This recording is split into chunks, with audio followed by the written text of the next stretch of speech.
Hey guys, how's it going? Matt from Foulball Productions here. Thank you so much for joining me today. Hope that you're doing well. I am doing phenomenally. Thank you so very much. This is the Culture Crime Fighters. We are the Culture Crime Fighting Duo. Oh, thank you, YouTube. Gave you a notification that I'm live. Much appreciated, YouTube. Whoa. Thank you. Oh, I dropped the ball as always. Yes, but joining me always is my co-host, my partner in Culture Crime Fighting, Mr. Vigilante Williamson here on the 38th episode of the Culture Crime Fighters. Every time I say a number, it feels good. It's like, man, 38, we're going to get to 40, 50. Mm-hmm. So we're going to go to Iowa. Yeah! Whatever the hell Howard Dean said. I can't remember. Go to the White House. Yeah! Wow, yeah, that was a tremendous fall from grace, yeah. Yeah, man. It was like kind of the first meme thing where somebody's meme just destroyed their candidacy. I don't know if that would happen today. I think people would just make fun of it and just go about it. You know, like, oh, okay, whatever. I wonder. I think the news cycle didn't turn over quite as much as it does now. So that was a story for a while. And people got to see that clown. And even what's his name? Jon Stewart at the time was making fun of it, and then that was the end of his, run to the presidency. And it just killed it in one moment. Yeah. Just got a little too worked up. Yeah, it did. And that was it. I don't even remember if he was a good or bad candidate, and I remember nothing of his politics. I don't remember. I think he was just like an alternative left-leaning guy. Yeah. But I don't remember. I was too young to really know. Yeah, me neither. I don't care about modern politics, let alone the old stuff. Modern stuff, it's all crazy. I only care with them when they agree with me. There we go. Otherwise, that's exactly they're how wrong. it is. Yeah, that's right. Duh. That's balanced. Oh, Tell everybody. I want to say hey to Jake D. Sorry to double talk. Man, Jake D. And I don't know if you saw that article he put in the Discord. That was a wild article. No, I think I might have missed it. Oh man, I can't tell you which country. I want to say Austria. There's a maybe this will lead into some of the stuff we got to talk about the jab. So there's a brothel in Austria offering free services if you get the jab, like free runs with women, free sex. That's pretty compelling. I got to be honest. That's probably the best carrot they've dangled in front of me. Right? Ugh, that's pretty good. But it's like at the same time, it's like you don't want to be redeeming that on the last day it's available. You know what I mean? Because the girls are going to be a little worked, so to speak. There's unless that's your thing. There's just a line around the corner. Yeah. You're not trying to be guys the with last mustaches. Guy. No, I'm a totally different guy. This is I'm a new person, new Vax card. Mike Smith, not like Mick Smith. No, Two different people. Yeah, right, exactly. No, that's my brother. We're identical. Yeah. To stabbing. Yeah, not bad. I was trying to find something there. I was trying to go like sluts for, but then I couldn't think of anything that rhymed with. Hey, get to poke. Get the poke. Get to poke. There you go. Yeah, poke for a poke. That's not bad. Yeah. Still. Well, hi everybody. How's it going? Culture Crime Fighters. Sentient Dildo is here. What's up, my dude? Welcome. Yeah. Welcome. Sherry. Hello, Sherry. Hi, Sherry. Hey, Sherry. Zax. Low Spec Linux Laptop. Man of War 665. Neighbor of the Beast. Hail. First super chatter ever. You never forget your first. What's up, Man of War? And hey, One Rough Girl's here. What's up, One Rough Girl? Hello. Hey, Rough Girl. What's going on? Sherry. Shout out to Sherry's Berries. They're not a sponsor, but I saw Sherry. Sherry's Berries. And I guess we're conservative. Don't they just advertise with everyone conservative? Or is it just Ben Shapiro? I've never actually heard Sherry's Berries outside of Ben Shapiro. Burr. Yes. He went viral. Yeah, he went viral one time with a video, one of his reads, one of his copies. He just kept laughing at it. Sherry's Berries. He just kept getting a kick out of it.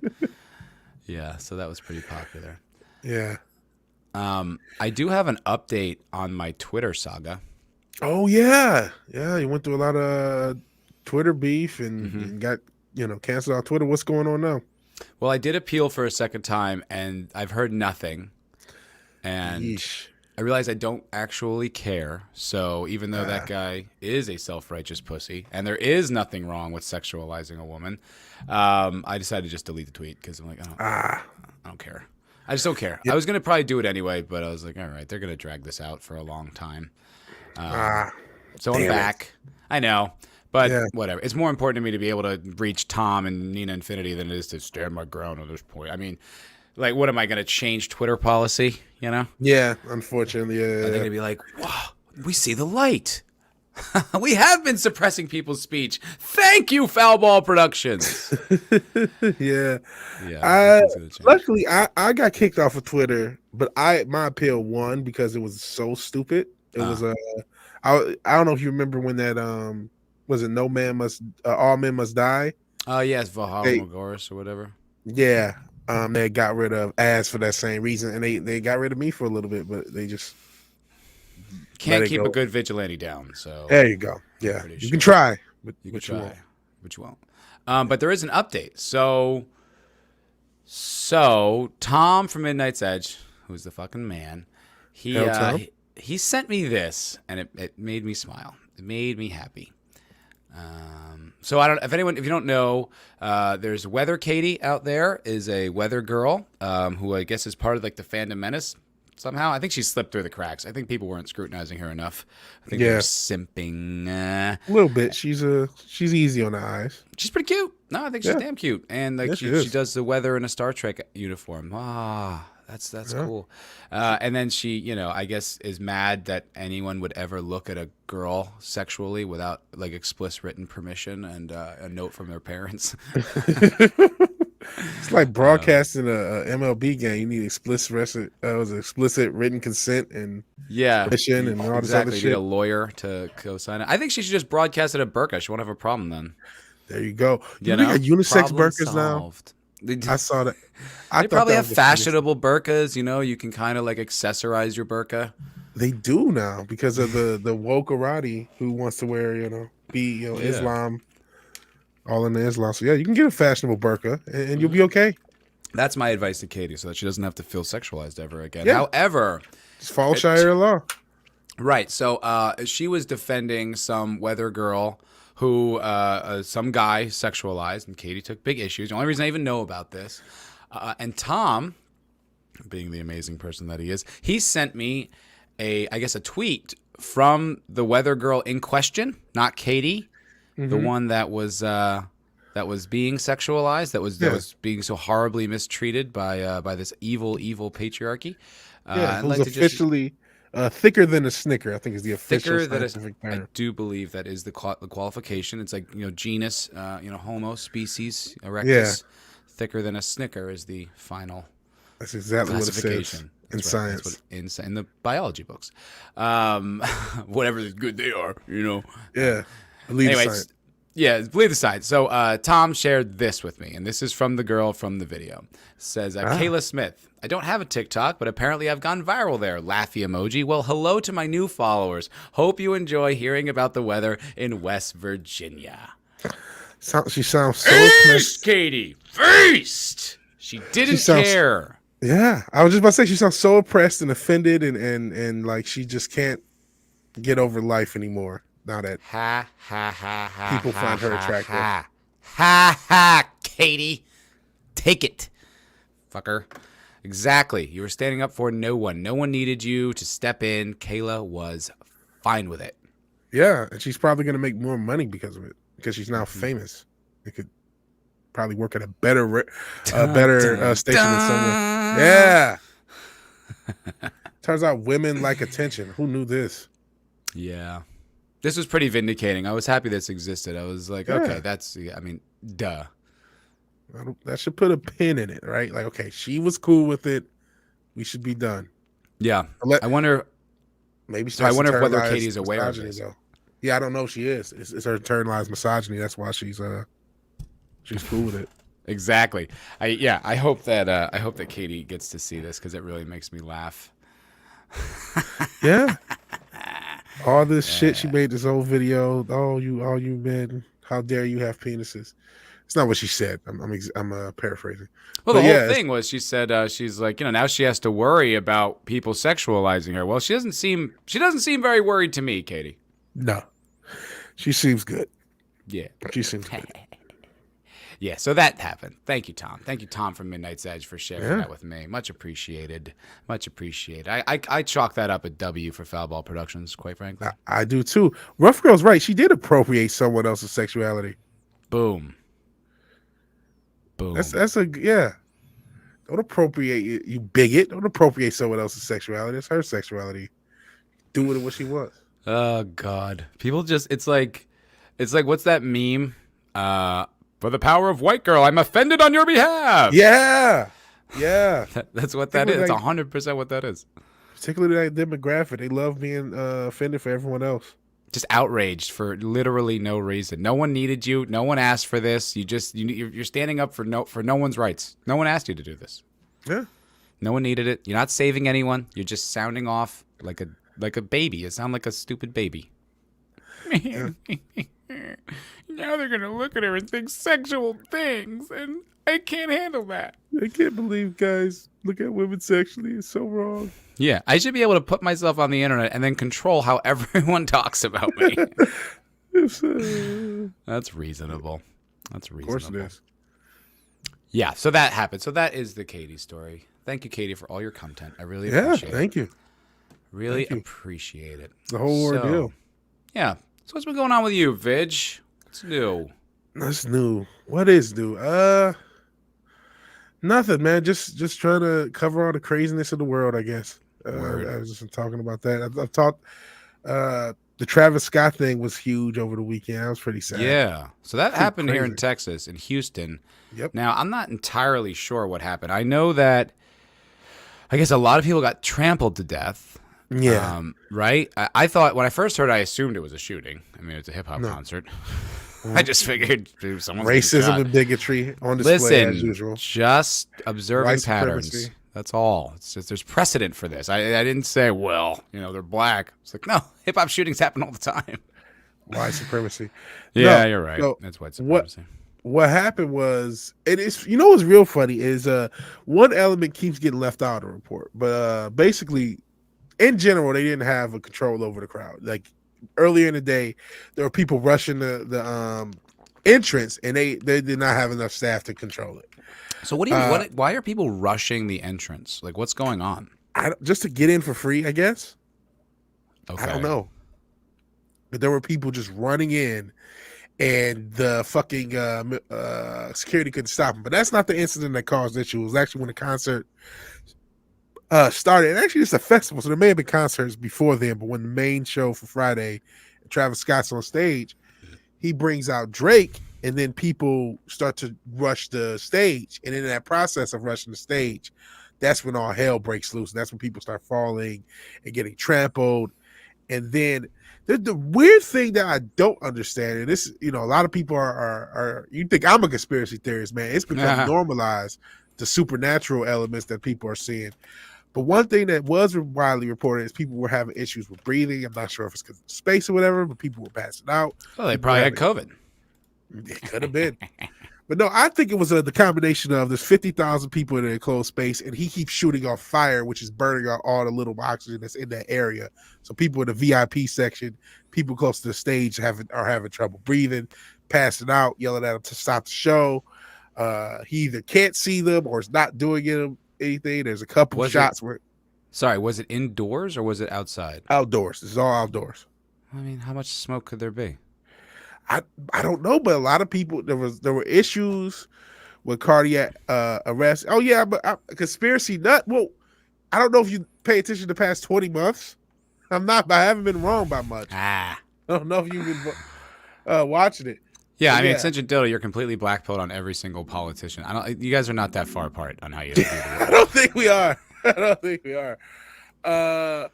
But yeah, whatever happened between the trampling, people passing out, not being able to breathe, people going into cardiac arrest.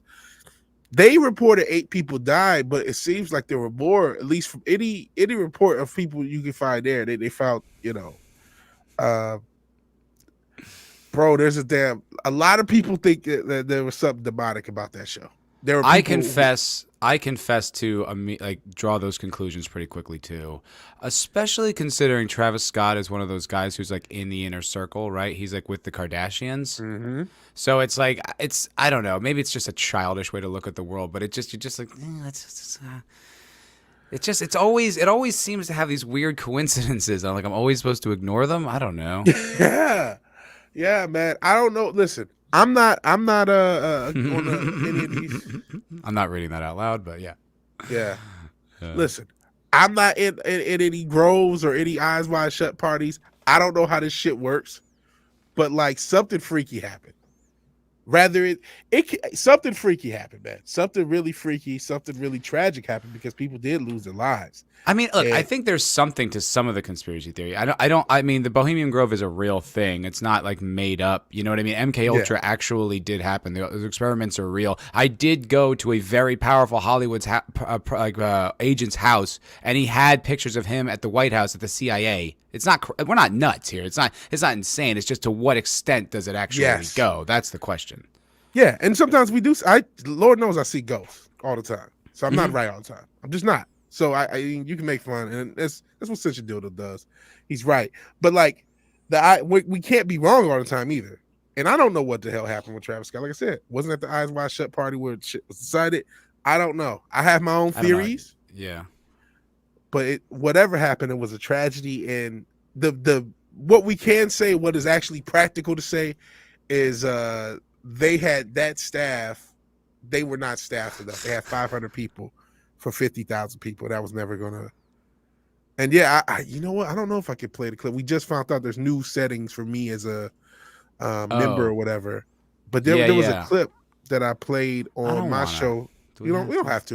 Yeah. We don't Why? have to. What's the value in it? I don't know if I want to go how far I want to go down this road. It was a guy who was at the concert saying it was demonic. That's what he said.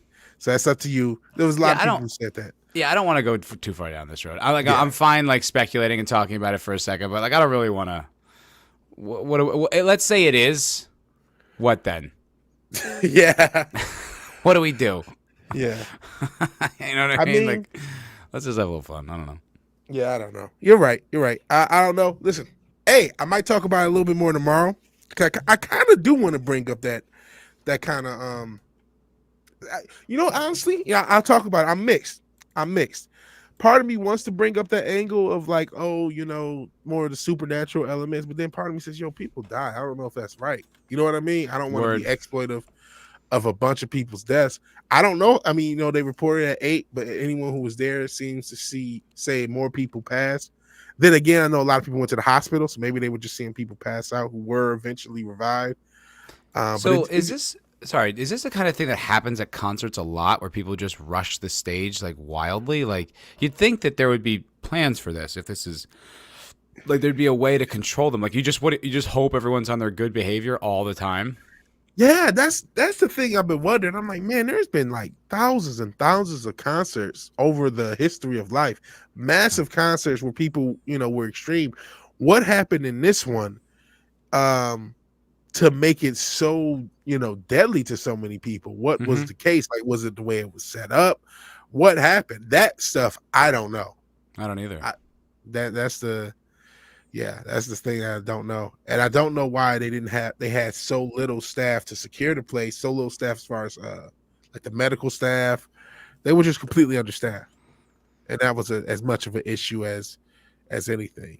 But Pretty I don't know. interesting. Yeah, I don't I know. don't I know. guess we'll see what comes out with this story. Yeah, I don't know. It's pretty wild, Ben. But it's like, yeah, I like 50,000 people. You have to have a way to control them, and like I don't know, like the powers that be have gotten pretty good at crowd control. Like, if you want to shut down a riot, they can quick.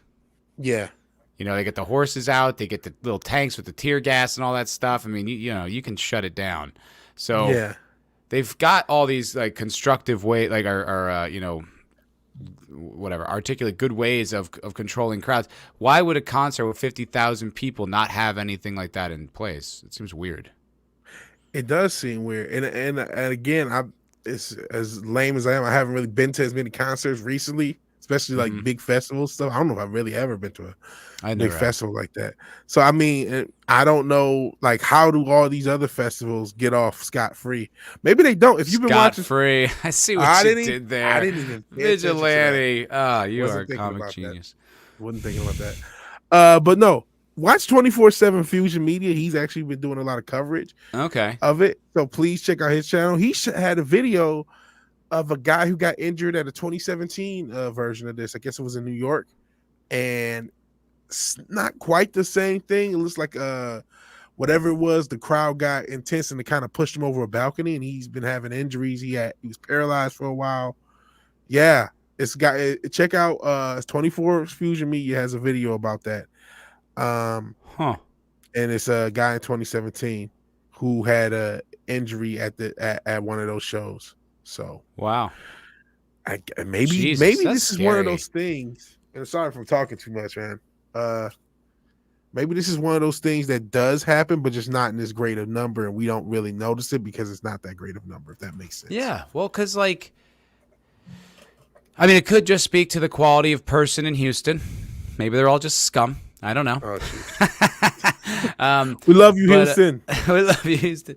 But no, I mean, like, Drake has performed. He's done, what's that one in the desert with all the girls with this? Is it Burning Man? Yeah. Well, there's that, but there's the other one. Oh shit. You know what I'm talking about? In California, in like Palm Springs, it's like it's got like a cool sounding name. Is it Coachella? Yeah, that's the one, Coachella. Yeah. So he's played Coachella before, and Kanye's played Coachella before, and there's that many people there, and they're not just rushing the stage every time he appears. I don't know. Yeah. It's just weird. Yeah. Hey, you also got to remember, this is the first live crowd. Live crowds are coming back, especially in big numbers for a lot of people. So there is this pent up energy. It's like, I haven't been able to do this in a year and a half, 2 years, and now I'm freaking out. So there's that element as well. That's a good point. So I don't know if that was the tipping point. It's like there's so many people with so much energy and so much like whatever pent up stuff that this was just their point, and it just exploded. Well, Houston obviously is in Texas, and Texas has been a little bit more open than most states, or a lot of states anyway. So I don't know how much that applies, but it does. I get that, but how many people have been touring though? Like even there, yeah, you can be open, good point, but you can't go see a megastar because they're not on tour at all. So that's the thing. That's my thought. And like I'm not a Drake fan or a Travis Scott fan, but there are lots of people who like are massive, massive fans. So seeing them live, with Drake.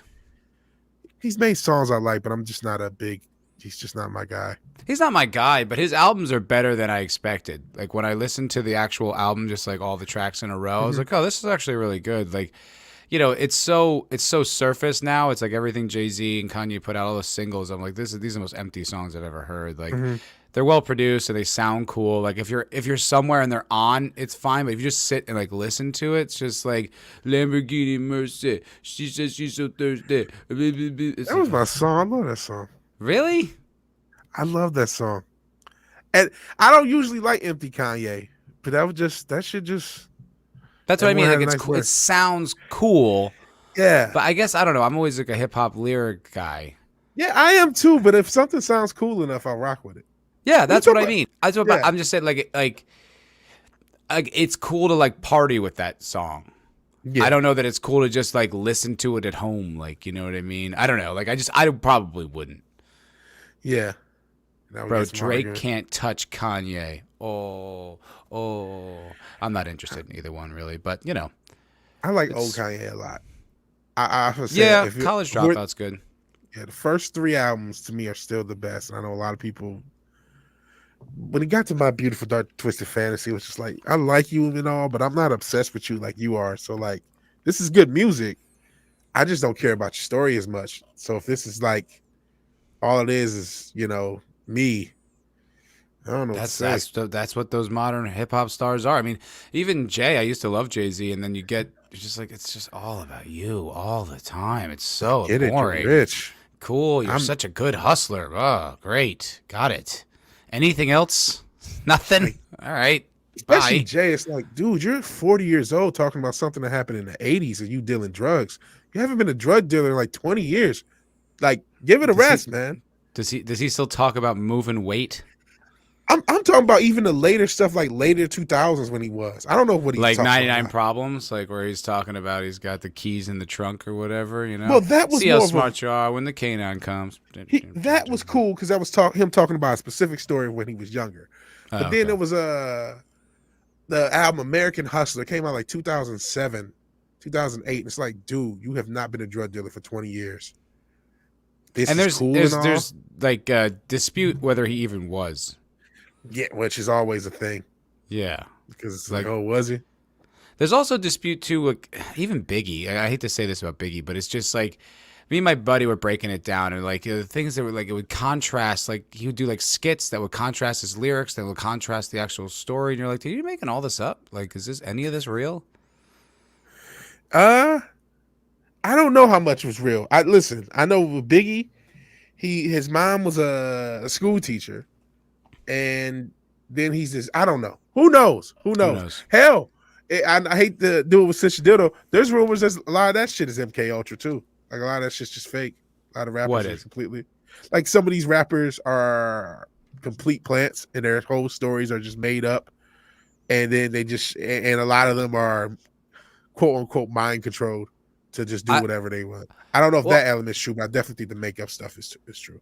I mean, I think playing the part is 100% encouraged. I mean, that's why like the old school hip hop guys always talk about the fake gangsters and stuff like that. Like it's like that's 100% encouraged. I mean, 50 Cent, like I was in high school and early college when 50 Cent and G Unit was huge.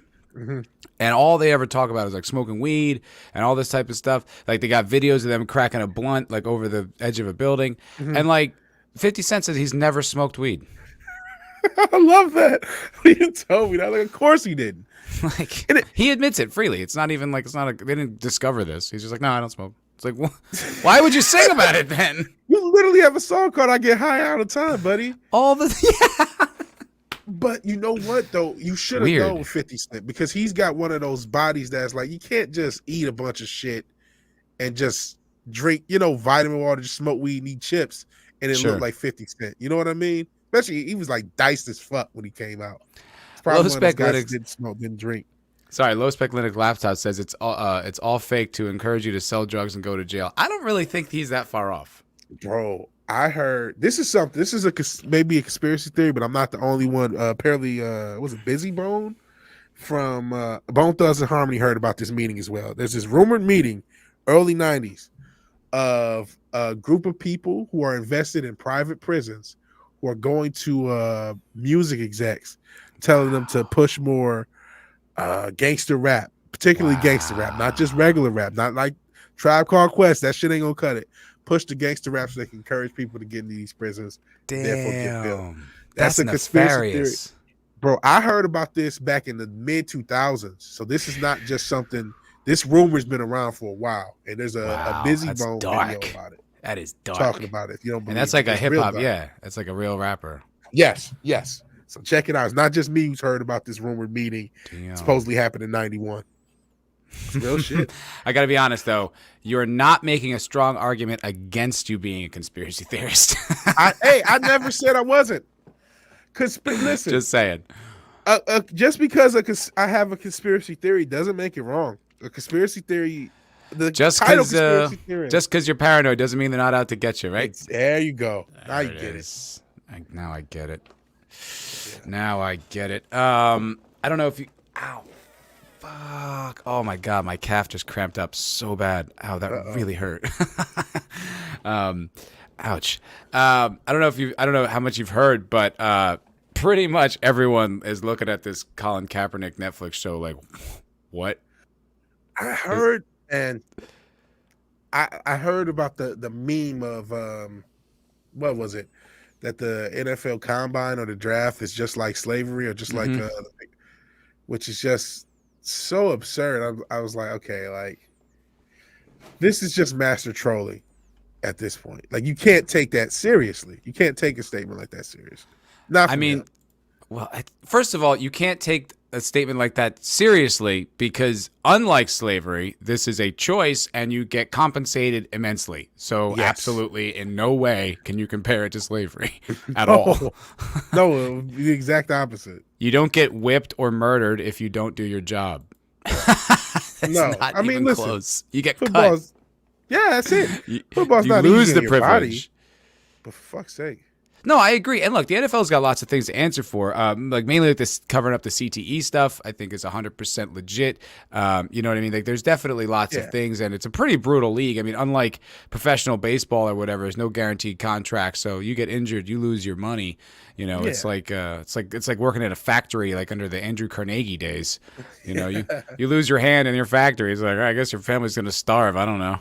Beat it, Gimpy.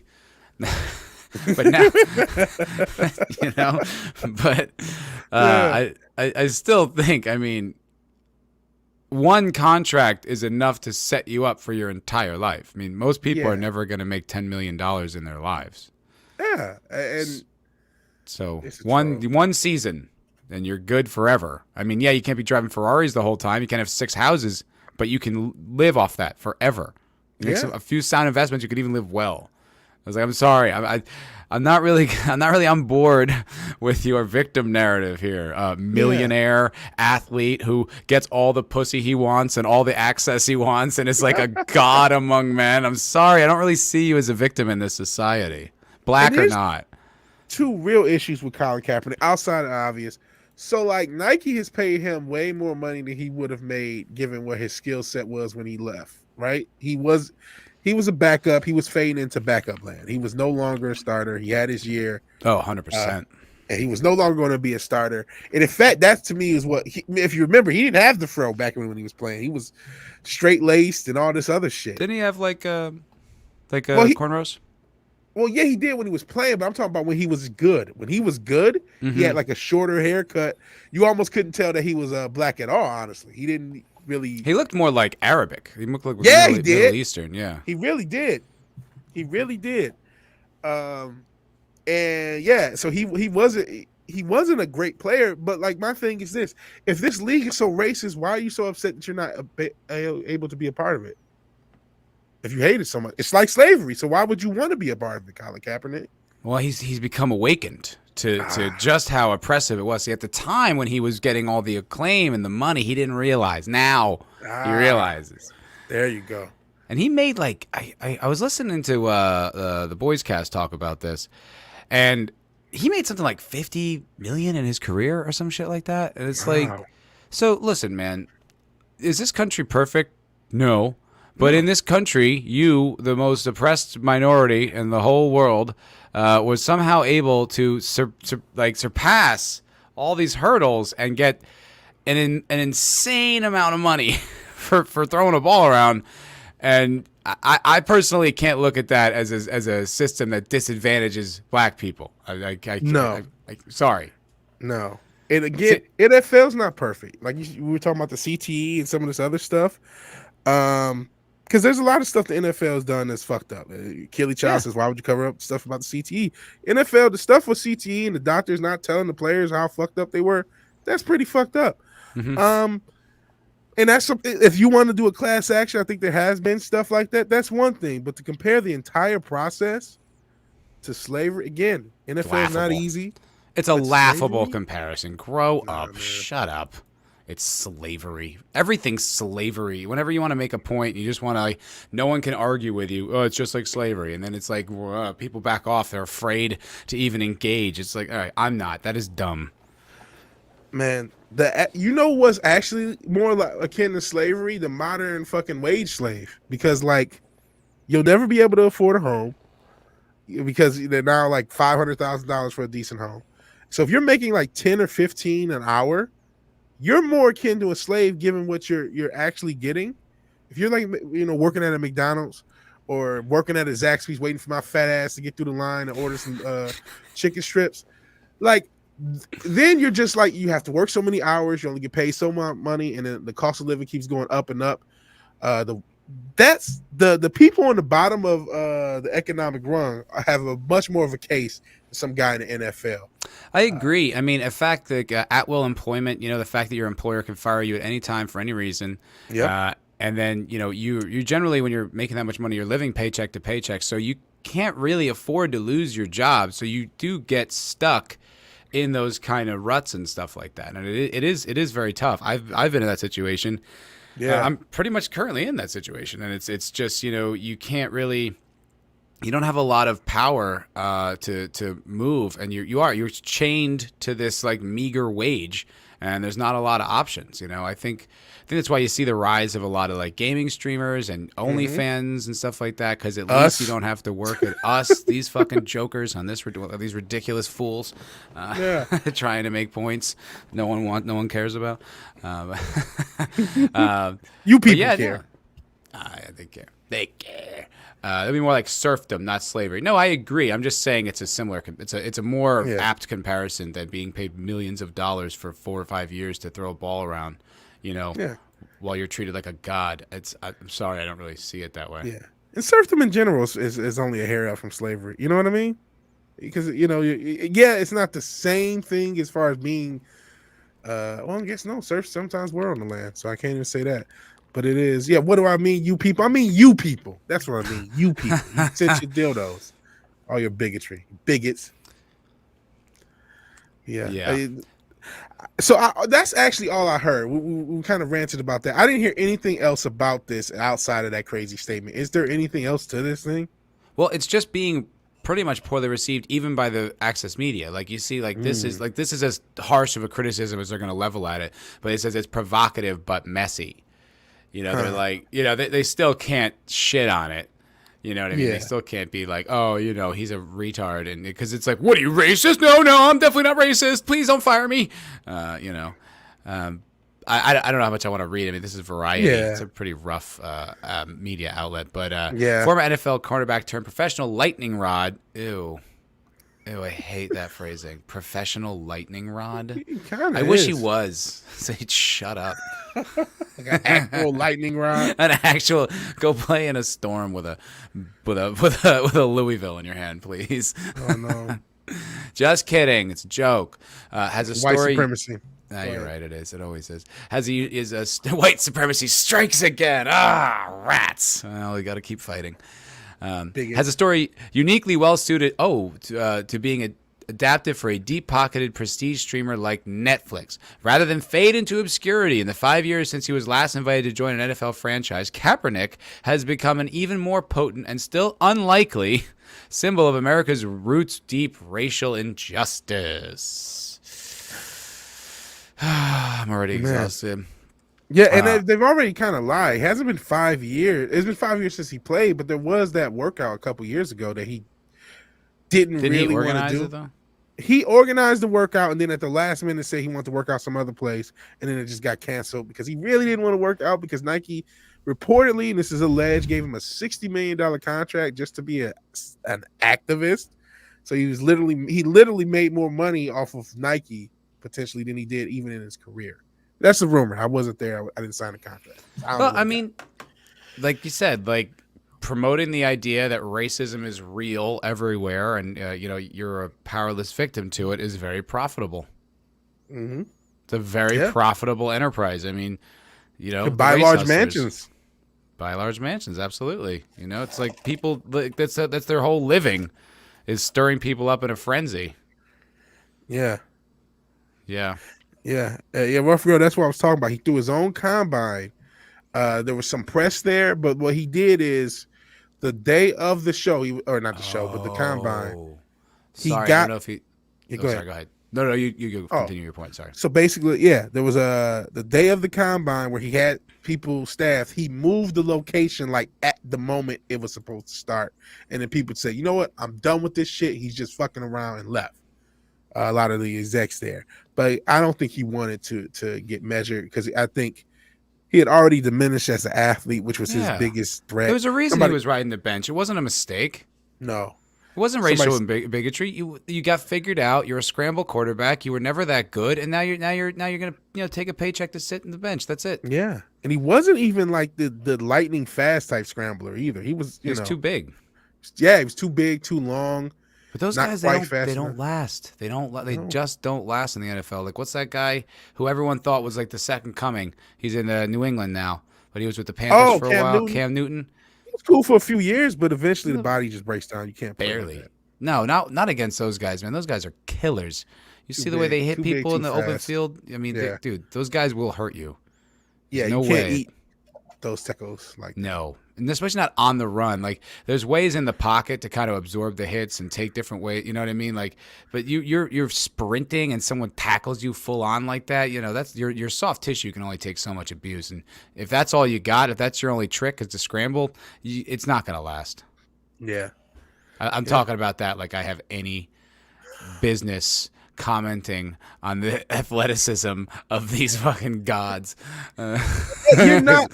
I'd be cut in half in the field like Oh that. yeah, I'd be Yeah. killed. But no, like historically, you're right. Scrambling quarterbacks, especially one-dimensional scramblers that couldn't throw, Mhm. and to me, Kaepernick couldn't throw. Even Cam Newton was a better thrower than Kaepernick. Mhm. He was a better pass and more accurate. Somebody just said Colin Kaepernick was under 60% completion percentage. That's just not. Pretty bad. That's not NFL. That's not NFL quality. They're not good enough to be a starter in NFL if you're throwing like that. No, Just that's not. why he's set. Yeah. Didn't he? And he lost the Super Bowl too, right? Yeah, he did. The 1 year he was good, he lost to, was it the Ravens? Yeah. I believe it was Yeah, the that was Ravens. was that the power outage year? I think it was. And like I think San Francisco had the upper hand for a while, and then there was a Yeah. power outage, and then like all of a sudden the Yeah. Ravens started coming back. A little suspicious. Yeah, Censor Dildo. That was a Molek. I don't know if he's mind control. Listen, the idea that Colin Kaepernick is an MK Ultra victim, potentially possible. I wasn't there at the Eyes Wide Shut parties. I don't know. But trust me, there are people on this earth that believe that what you said is a joke is actually true. I'm not bullshitting.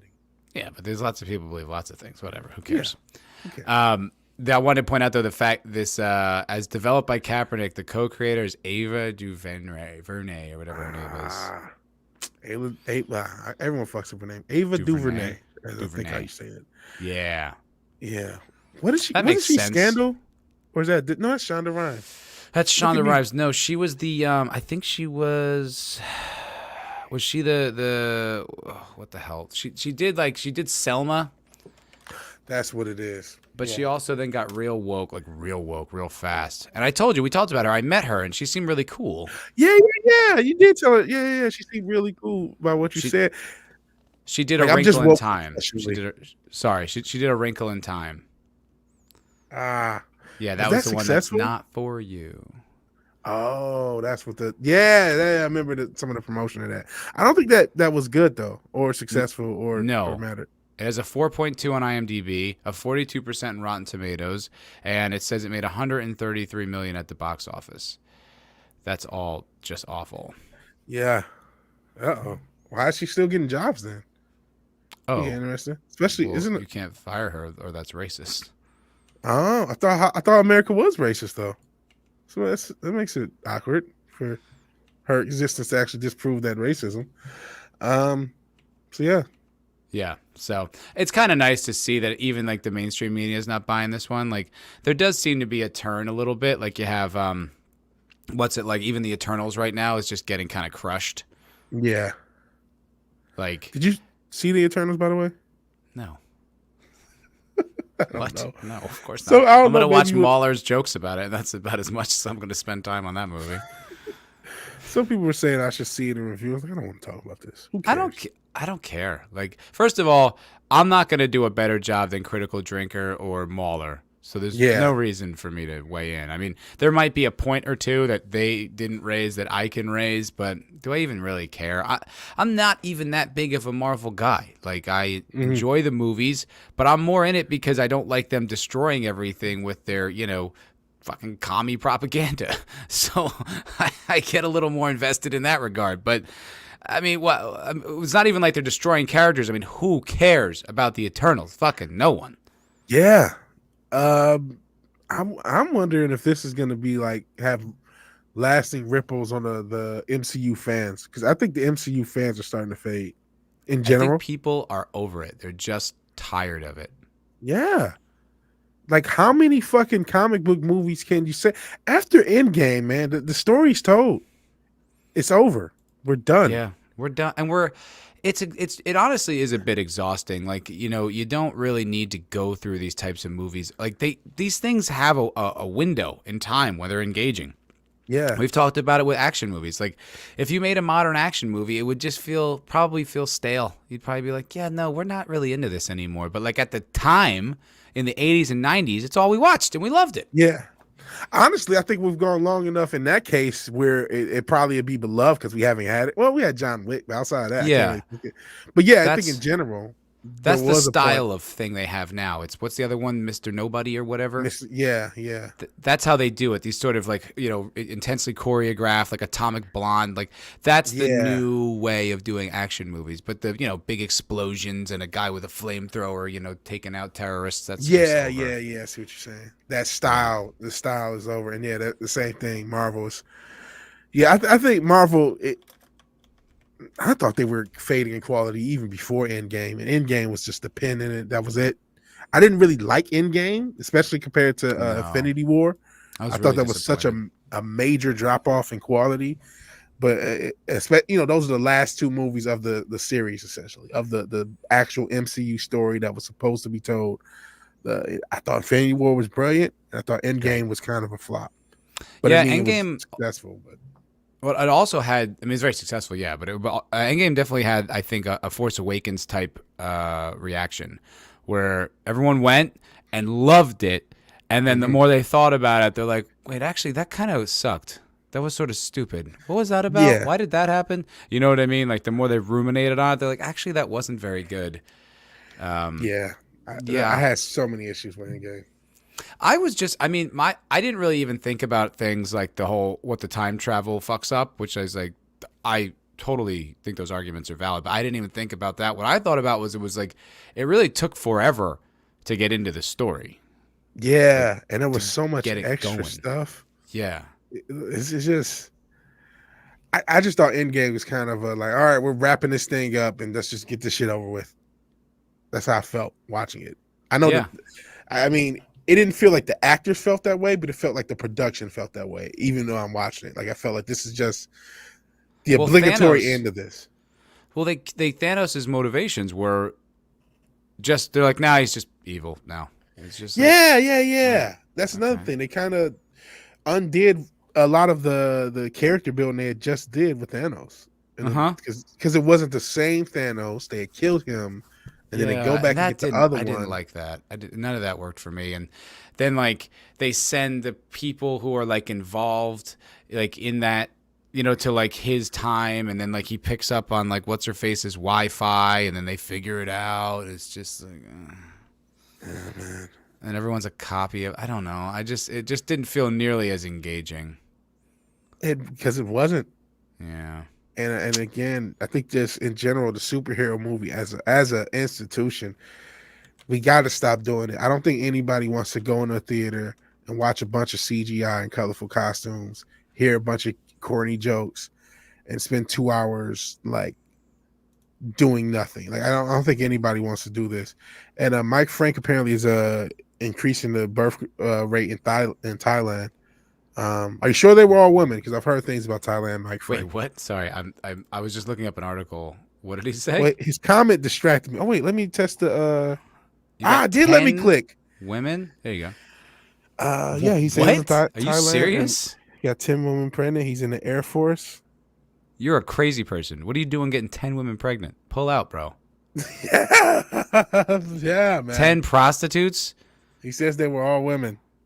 I mean, I'm sure, I believe they were all women, dude, but you think they might have something invested in you getting them pregnant? You know what I mean? Like some kind of leverage over you now for the rest of your life. Yeah. 10 of them who have like, boyfriends who have machetes and shit. You know what I mean? Are you still in Thailand? Because yeah, I'd stay on the base as often as possible. Good luck, bro. Good luck. I'm trying to find an article because I was at work last night and someone told me that they read an article about why people weren't seeing the Eternals was because of all the misogyny because it's a female director. Bro, the average normie doesn't know that shit. The average normie doesn't even know who directs a movie. Bro, the average normie isn't even sure which character belongs to Marvel or DC. It's like they're like, is Batman showing up in this one? Or Yeah, like I was like the idea that there's just people sitting there like they even know who the director is, and they're gonna be like, I'm not going. I don't now. I definitely don't like it because a woman directed it. That's how fucking stupid I am. It's like meanwhile, like even like the hardcore right, the second a woman agrees with their point of view, they're like, see, we got one. We love her. She's the greatest. It's like, come on. Yeah, there's That's no not bigger real. group of simps than a conservative with a conservative woman they agree with. Oh my god, It's true. And it's like so the idea that like all these sexists would just be like who are these people that make decisions like that and lead their life like that? And even if they exist, do they exist in the tens of millions? Like, do you know that many people who live like that? They're all bigots. This is a bigoted country. That's what CNN tells me. So it must be true. I was looking up articles, and I went to like Variety, and then I went to Fox News, and then I was like, okay, and I clicked on CNN. I was like, oh, this is gonna hurt. This is gonna hurt. I was just like, I can't. Man, they got to make their excuses, but I think they're gonna just go thin because it's like I know what a lot of this stuff, man. A lot of entertainment stuff recently. I just have had such little interest in even talking about it. It's like, who cares about the Eternals? I'm not about to see this shit. Who cares about a lot of stuff? A woman director, ew, women can't do that stuff. Why is she in the kitchen? Like I feel prematurely like a grandfather who like my grandfather just watched like the same like 10, 15 movies, like Guns from Navarone, like, Seven Brides for Seven Brothers or whatever, like all this like old stuff from like the 40s. And he would that's all he ever watched. And that was it. And now I'm starting to feel like that, like in my 30s, I'm like, I'm just going to watch Snatch and Pulp Fiction. That's all I need. I don't need anything else. I'm just going to go back. I'm replaying the original Mass Effect. I don't need the new shit, the newfangled stuff for you and you crazy kids. I'm not into it. I'm already like in retirement from content. Man, I think a lot of people feel that way at an earlier age. Shit, like I've talked about it. Look how many people are into retro shit in general. Like, Good point. There's never been a generation who cared more about the past than this one. And it's just like retro shit is so huge. And I get it, every 20 years or whatever it is, that you look back. But to me, it's something about this generation in the past almost 10 years, which have been like almost exclusively retro worship in some way, whether it's remaking old stuff, whether it's 80s, 90s style music being real popular and shit. It's just it's really weird. There is just cognitive dissonance. Like I was talking to these two guys last night. You're gonna love this.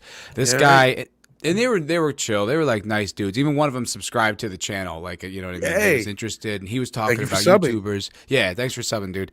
Zachary, thanks for subbing, brother. But I was talking with his buddy, and his buddy named his dog something Ray, but like Ray from Star Wars Ray. Whoa. And I was like, whoa. Yeah. I was like, okay. I mean, you seem like a cool guy, but what? And so we were talking about all this stuff, and I was asking him, I was just like, do you feel like, because he's still a Doctor Who fan. That's it. He's still a Doctor Who fan, and he had like a Doctor Who like tattoo. And I was like, "Do you care? How do you feel about the most recent seasons? Like just try to have that conversation." And he's like, "Yeah, it's a pretty significant drop off." And I'm like, so I asked him about the Timeless Children and a Timeless Child, and he didn't even know about that. So I'm like, okay, I don't know how invested you are in all of this, but I asked him, and I'm like, do you feel like it's politically motivated that they make this content in this direction? And he goes, yeah. And I was like, that doesn't bother you? And he's like, no, not really. Like he just kind of was like, nah, whatever. Like just, kind of not that invested in it. But there is this weird cognitive dissonance where people like, they know the content sucks. Somewhere in their brain, they know it's politically motivated. And then, like you said, there's this retro fascination, but people just won't connect the dot to be like, that's why it's bad. It's politically motivated. This is propaganda. Accept it. You know what I mean? Like, see the light. Well, with somebody like that, I keep going to the Lions fan argument. I mean, he already got the Doctor Who tattoo. He's already committed to being a Doctor Who fan. So if they put out if they go 0-7 like my Lions, it's like, well, I'm a fan of this. So yeah, you're right. This does kind of suck, but I've already signed up for sunk Doctor cost Who. fallacy. Yeah, a little bit of that. I didn't think about it in that particular terms, but there is some of that. I've already invested. You're probably not wrong, but yeah. I just don't see the point. I don't know why. It's like I that's why I kind of stopped like with some of my sports teams. Like I'm a Jets fan, and it's like, what am I a fan of? I'm not a fan of losing. I'm not a fan of ineptitude. Like I don't stand for a movie that I didn't like and was unsuccessful, but I'm still rooting for it. Like no, like that movie sucked and I'm not interested. It's the same thing with all these franchises. Like it's not like I made The Force Awakens and I'm still like, listen, no, it's better than you think. Like I got to champion it. It's like, no, like they ruined my favorite thing. Fuck them and fuck that. Like I don't need to be. I'm not invested. I still have Star Wars memorabilia in my house right now. That doesn't make me any more invested in the sequels because I've been invested in it my whole life. It makes it that much worse that they fucked it up.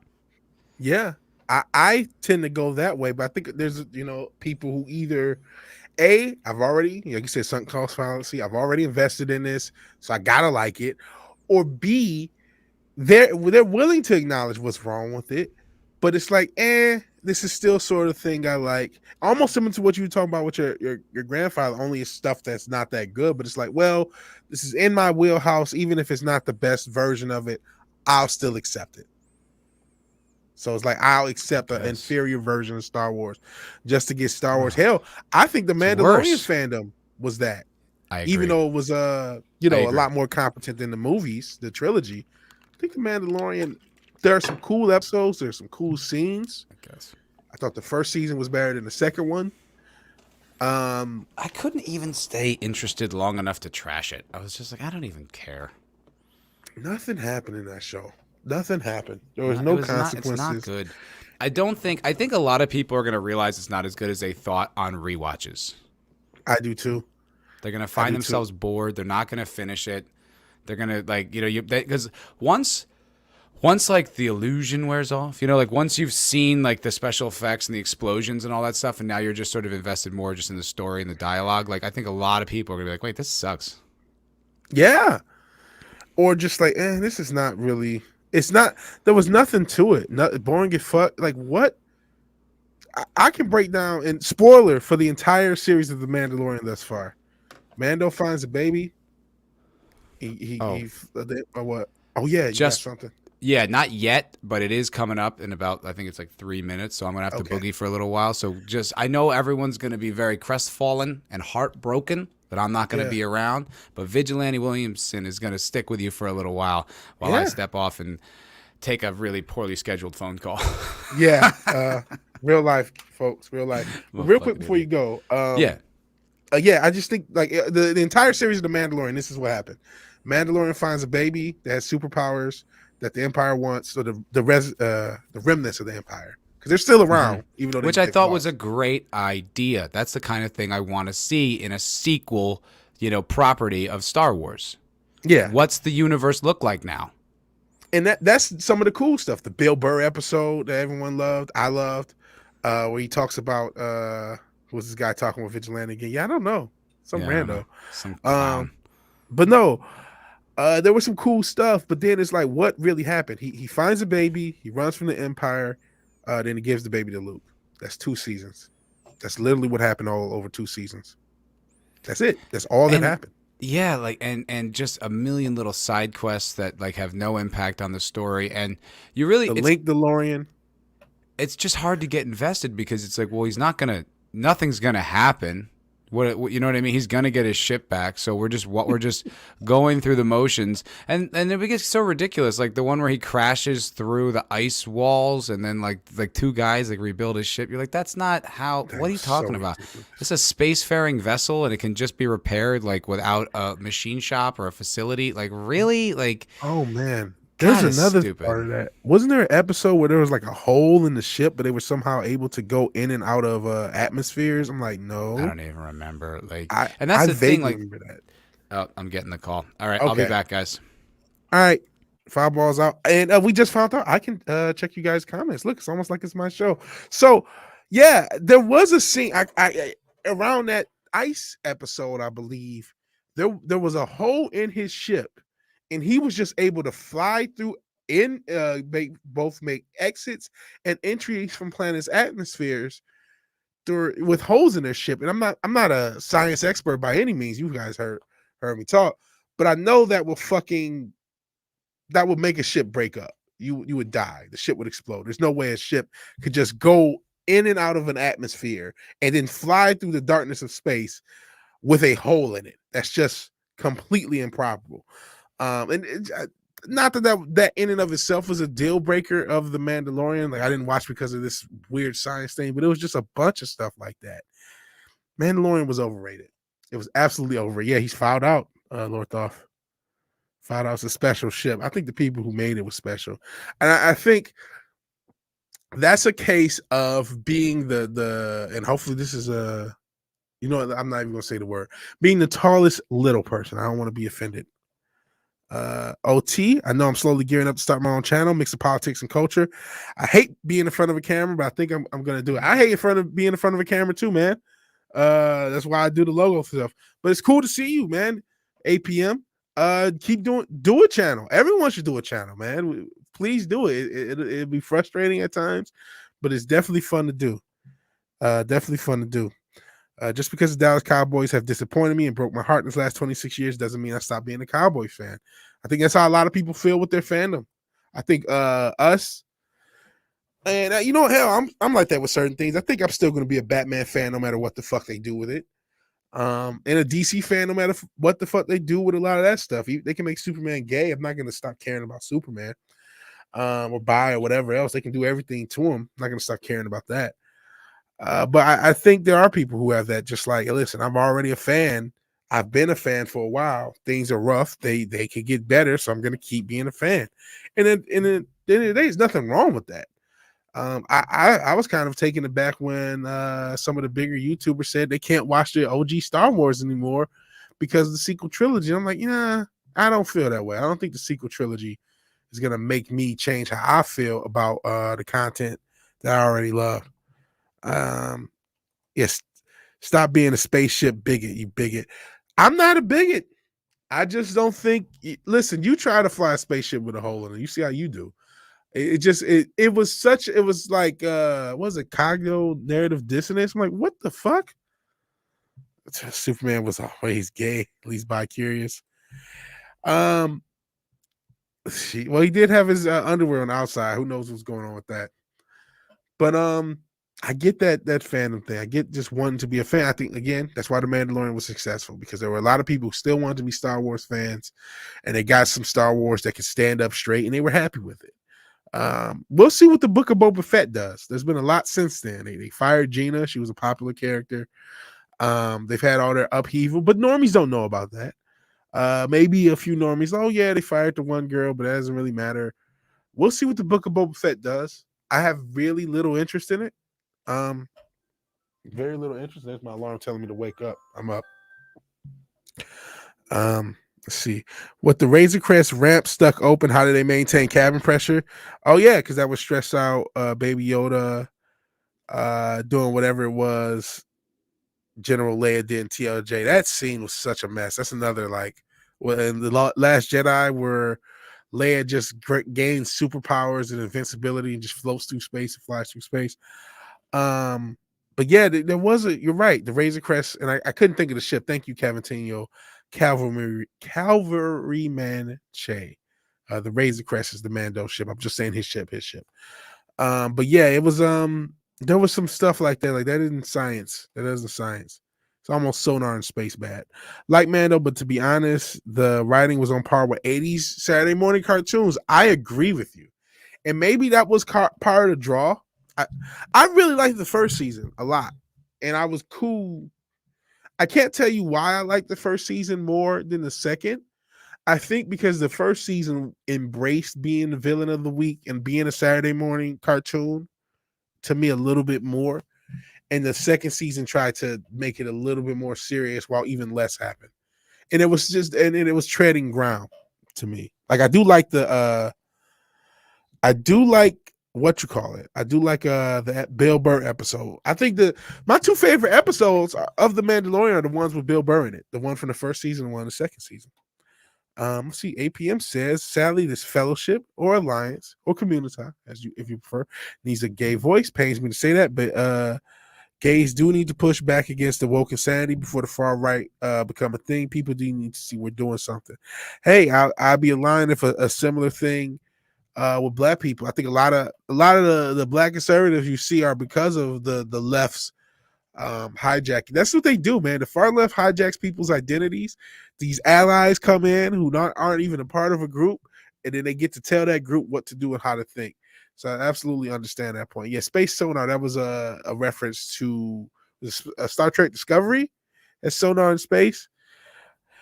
So yeah, I definitely think. Yeah, and hey, if you need a guest, I'm if just give me a time, and if I can make it, I'll definitely make it, man. Because you've been a real cool supporter of what we do here, man. And we're not anything without you, and we need more voices. We need a lot more voices in general. The more voices there are, the more people hopefully get a chance to wake up to what the fuck's going on, whether it's in pop culture, whether it's in news and politics. I've honestly gone really hard in the news sector. If you've been checking out my channel, shout out to the Wake Down, who's been like instrumental in kind of changing my channel around. But yeah, we need more people to talk about this stuff because this stuff is getting out of hand. Cacophony of voices. People freaked out throughout that word cacophony. Like, oh, yeah, I know what cacophony is. You biggest. Didn't think a black man could use big words. That's what we are. I guess we was talking about guests. But no, we need more voices. We need a cacophony of voices. Not all saying the same thing. Not all saying the same thing. We all are gonna have our different perspectives. It's very important. It's very important. But hey, it's also important to just get this shit off your chest. If there's something you want to say, that you said it. And that's one thing I love about doing this, man. I get to say what needs to be said or what I think needs to be said. And I don't know if I'm getting better, but I'm doing more of it. APM says amazing, Vigilante Williamson. Thank you. And yes, been checking your stuff out, getting better and better all the time. Great direction. Yeah, it's been kind of direction change. It's basically become a news channel. I'm trying to do different things. I do want to add more entertainment stuff and more more different, more fun stuff. This Cinch Diddle says the poor vigilantes are just as smart as the white ones. Thank you, Cinch and Biden, Cinch and Brandon. We do not kneel, fandom menace. Got a question. Do people still rep the fandom menace?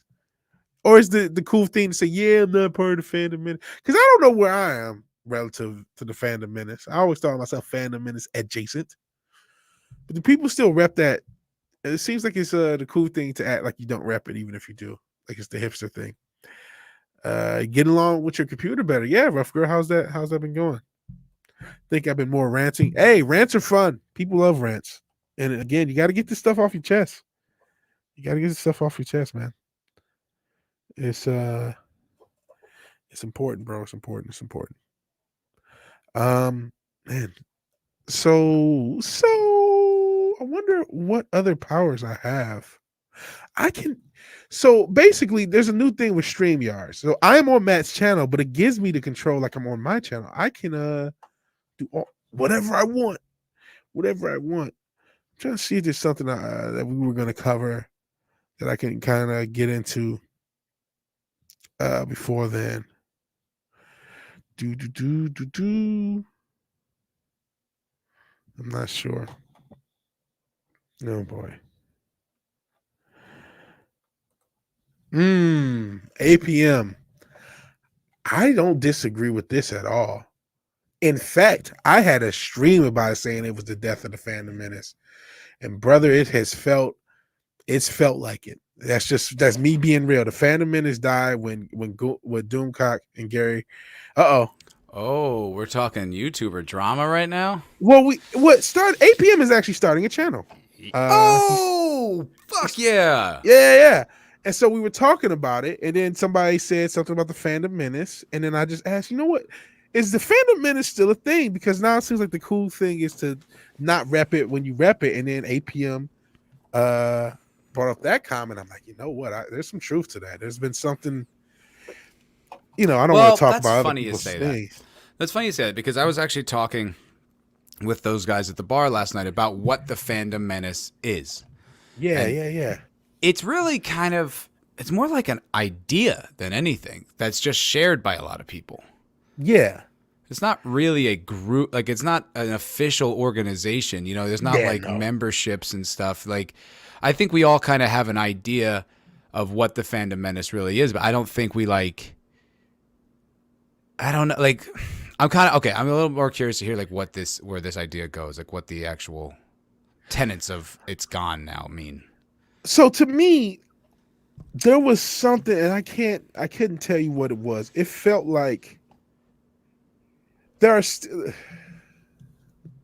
I'm trying to use the right words because I love both creators, by the way. I love them both. I would probably have not done it without either. In fact, I found Gary through Doomcock. I still watch both creators. I still love them. I'm not trying to stir up any drama. And honestly, to me, things started when that damn Zack Snyder shit happened. There was just cracks in the armor. I just feel like the connectedness, it felt like there was like all these different channels that were all like part of the Justice League. And now it feels like I like that. Yeah, like it was the Justice now it's League. Civil War. Not even Civil War. It's just different channels doing their own thing. And sometimes they come together and there are little pockets that always come together. But it doesn't feel quite like we're all the Justice League anymore. It just feels like we're all just...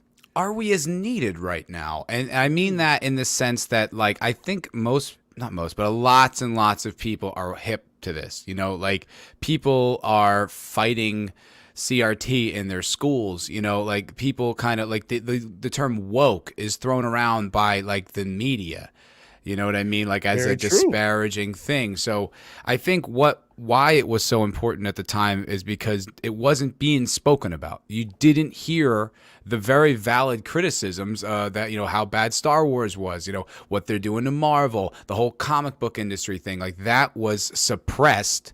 And you needed these guys who were articulate and entertaining and you know had perception and vision to actually expose it. And I think, you know, still the greater populace is not really aware of it necessarily, but I think so many more are onto it. Like I mentioned the Critical Drinker to those guys at the bar and they knew him.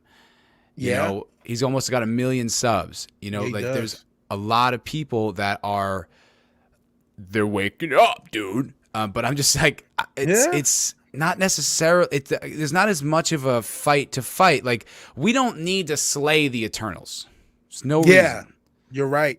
That is another phase of it because not only was there the little spats or whatever, but there was this like, I don't care about this. I don't care about that. I don't care about, oh, do better, Marvel. Yeah, we get it.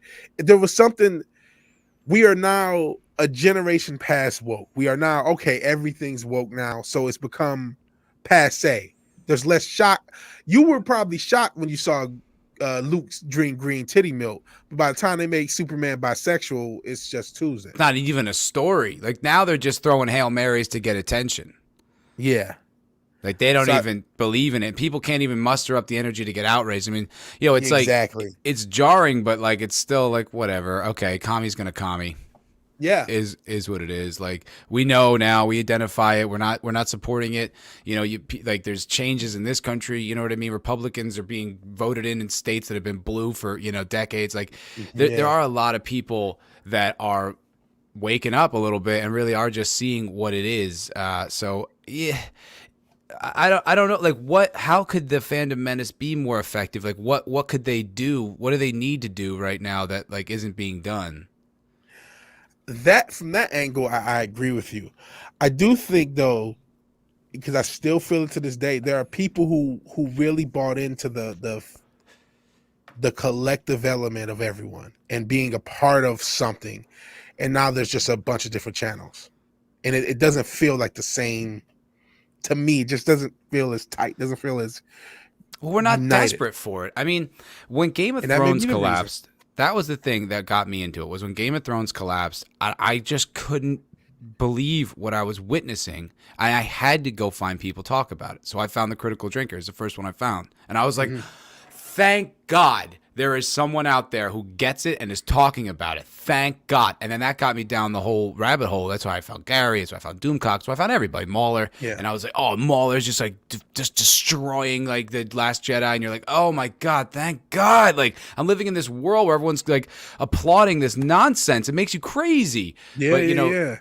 Now that it's there and it's more established and a lot of us have come to find it, you know, millions of us, is it what, you know, what, I don't know that the need is as great. I think that's a fair point. I do think that's a fair point. And that might just be my own perception because that's where I'm at. I'm not sure. You know, I can't necessarily get the pulse of the whole country. But, you know, even me and you, like, we've had conversations off air where it's like, so we're just going to go on every week and be like, this is woke and it sucks. And, like, just over and over and over. Like, that's boring. You know, like, that's, like, and then now and you said, like, we're even playing into their hand. Absolutely. I think a lot of stuff, because a lot of stuff they do is for shot value. They're not even doing it for their own demographic of wokies. They're doing it to piss off the right people. Right. You know what I mean? Yeah. So I definitely think all these factors kind of all added together to me. I think if you're, which I still love all these channels, but if you feel like, man, just felt a little bit more, I don't know if united is the right word. It doesn't feel divided per se. It just feels like people are more less strong. I less feel strong. what you mean. Yeah, less of like a united front. And yeah. The Doomcock Gary thing definitely made me sad. You know, like it bummed me out, especially because of how Doomcock handled it. Like I listened to a lot of those streams, and I listened to a lot of Doomcock. I don't think as much as you. I was never a channel member or anything like that, but he just seemed like he was spiraling a little bit as a person. Like he would get so really upset about it, which is like, I can understand getting actually angry, but it's not really that entertaining to listen to someone just like yell, like really, you know, like you have to make it, it still needs to be through a sieve. You still need to form it into something. And he would just get mad, and it sounded like there was something personal also going on, like something underneath it that wasn't just like the, you know, Star Wars was gay or whatever. Like it would be all this other and then when the whole thing with Ryan happened, and it was such a non-story, such a nothing. Like, you know, Ryan said a dumb thing. Like I said, okay, it's not news. It's Friday. He's gonna say dumb things like the whole stream. He's Ryan. That's and what he does. They got on him immediately. I understood being upset because he did say something like, "Oh, he never got Roman right." I'm like, "Oh, that's not true." But I don't think he said that. I think really what he said. He did. Maybe those I'm were wrong. his words. What I remember was, if you're the type of person who's hanging on Doomcock's every word about rumors, you're stupid. I think. Yeah, that's what he said. But he also did say something like, "He's never got anything right." He said that amongst that spiel. I do remember something along. And also, those lines. Ryan's entitled to that opinion, by the way. Like that's not really. He didn't say like Doomcock's like a scumbag, or you know what I mean, cheats on his taxes or something. He didn't disparage his personality. You know, taxation is theft, and there'd be nothing wrong with that. But yeah, but no, I mean, I thought it was something that they should have called each other and hashed it out, and even if they didn't agree at the end, that's fine. I thought that was something that could have been handled privately. That was my reaction to it. I genuinely thought it was handled. Like I thought it was handled in the moment. I thought the panel trashed Ryan. Like it wasn't like they were like, totally, Doomcock sucks. Like they were like, you fucking idiot, shut up. Like, yeah, they were like, where did he touch you? Like, what do you like? You know. Yeah, and I really just think Ryan just sometimes like, you know, and I've had this issue where it's like you're suddenly unchained to say what you think, and you kind of take it too far sometimes. You know, you just kind of like, and you're almost just you're exploring the idea in the moment, and then you say something you didn't quite mean, but it came out a little clunky and stupid, and you're just like, oh no, I didn't mean that. And then Ryan did an apology video. Like the crew trashed him the whole time. I think Gary stuck up for Doomcock. Like to me, there was absolutely no reason to create an issue about it. Like, you know, you could make jokes at Ryan's expense. You know, if I were Doomcock, that's probably what I would do. I'd probably make fun of him. But like to create this rift and then like make this big deal about it and without respect be reject. It's like, dude, relax. Like come on, man. You're taking this way too personal, and it's not what it was. And you're entitled to your opinion and your reaction, but for me as a fan, I'm pretty disappointed. I understand why he was pissed. Like I said, I do remember that line about, hey, I'm like, he's a rumors channel. If you undermine his rumors channel, I get him being pissed. it just sucked that there was so much division, and a lot of that just phone calls or Discord or however you want to communicate with someone. I thought that was the best way to handle it. But as far as undermining your channel, Doomcock did way more damage than Ryan did. Just because Ryan said that would never affect how I feel about Doomcock. Like, I might think about it or laugh, but I'd still come to my own conclusions. Doomcock's reaction, I haven't watched Doomcock really since. Really, I've watched some of his stuff. I watched some of his stuff. I still watch some of his stuff. I still watch him and Gary. Even though I'll be honest, unrelated to this, I've lost a lot of interest. Almost going back to what we were talking about with the fatigue and calling out woke stuff. I feel like I haven't watched as much FNT or as much of anyone's channels because it's like, oh, we're about to yell at Kathleen Kennedy again, or we're going to yell at woke Hollywood again. I think I saw this episode. I'll watch a gaming stream right now. You know what I mean? That's the thing. It's like the need for it is diminished. Also, you know, we're involved in it, you know, like every day. It is a little tiring. Absolutely. That absolutely has changed my viewing habits because I know just as much as the creators because I'm doing just as much research now. I'm always looking this shit up. I'm always doing stuff. Preparing. So now it's like it doesn't have the same novelty as a fan was like, oh man, I didn't know about this. Oh yeah, I already covered this last week and now you guys are talking about it or whatever the case may be. So yeah. I mean, I still appreciate their conversation. I still think like I listen to FNT like pretty regularly, not every week like I used to, where I listen like every second of every show. Like I'll check in now here and there for a few hours. Like I watched most of last week or was it 2 weeks ago with Mauler and Critical Drinker. I mean, that's a murderer's row right there. Like I gotta listen to that. And like when Dunnigan and Kurt Metzger were on, I listened to like all that because like that's just so compelling. But you know, it's kind of like the thing we talk about. Like that's why I think it's such an anomaly anyone's watching anything we do because there's just so much content out there that like I tend to not stay in just one corner. I kind of go a lot of different places. Yeah. And sheesh, I'm with Low Spicklin's lot right. I already figured out I don't like modern entertainment. I don't need to be told every day. There's nothing new to say. And there's nothing new to say. It's just redundant, you know? It's like oh, sorry. Go ahead. No. It's just like when someone comes late to the party or a little bit like, oh, now I don't really want to. Now I almost want to disagree with you, like or something. Like I don't want to. Like I had a buddy hit me up, like, and he used to argue so hard against, you know, like this. Like I would argue this was, you know, before woke had gone crazy, but I was onto them, you know, fairly early, and like I would just have these just really unproductive debates with a friend of mine, and then he found like Jordan Peterson like 4 years later, 5 years later, he's like, dude.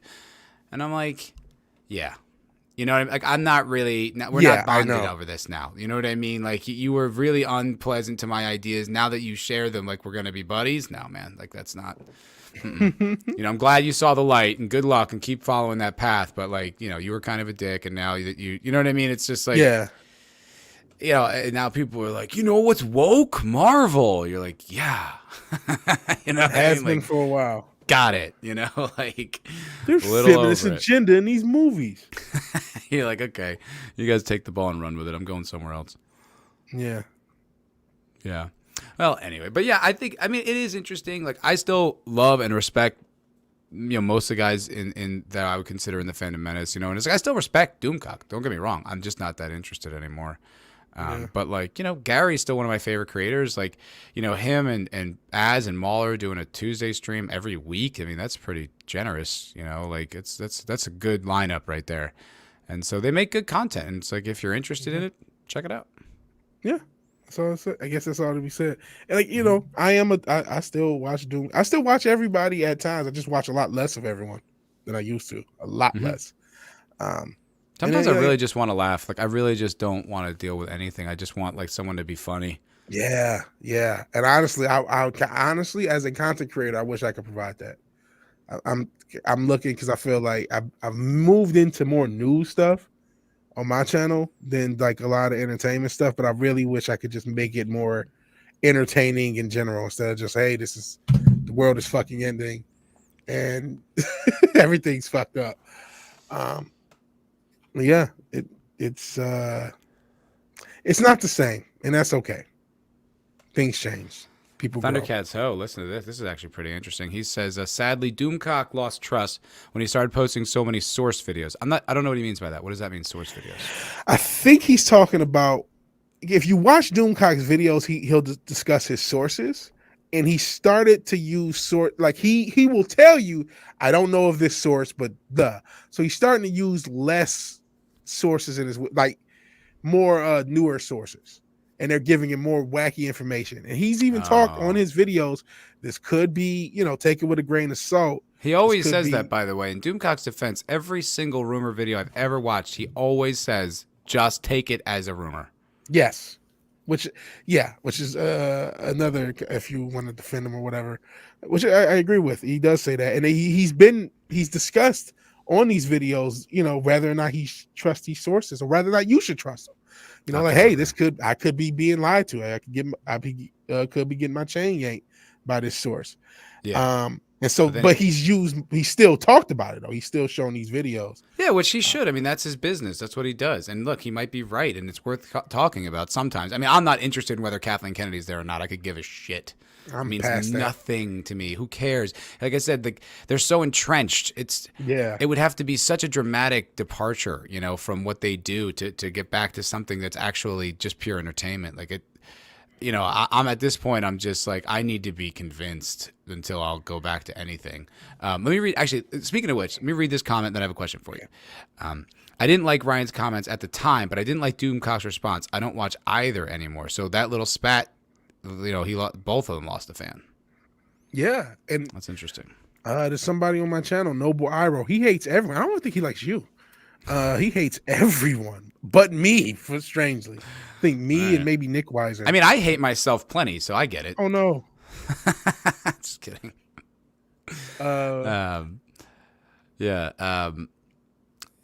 Keeley says he left when Tom left the High Council or whatever. Is that Keeley said that? Oh no, Che said that. Unsubscribed for High Council because Tom left, and awkward that happened with everyone at the Vegas meetup. I was there for that, and I didn't see the awkwardness, so I'm glad because I don't like social awkwardness at all. I get very uncomfortable. Yeah, because the Tom Mecca thing. See, that's what I think really started to hurt the fan. It was like every week there was a new thing to get this, internal drama, and it's like, especially the stuff that I didn't really know the details of. Like, I don't know what the fuck to do with this. Hell, if you guys remember, Tom was our very first guest on Culture Firefighters.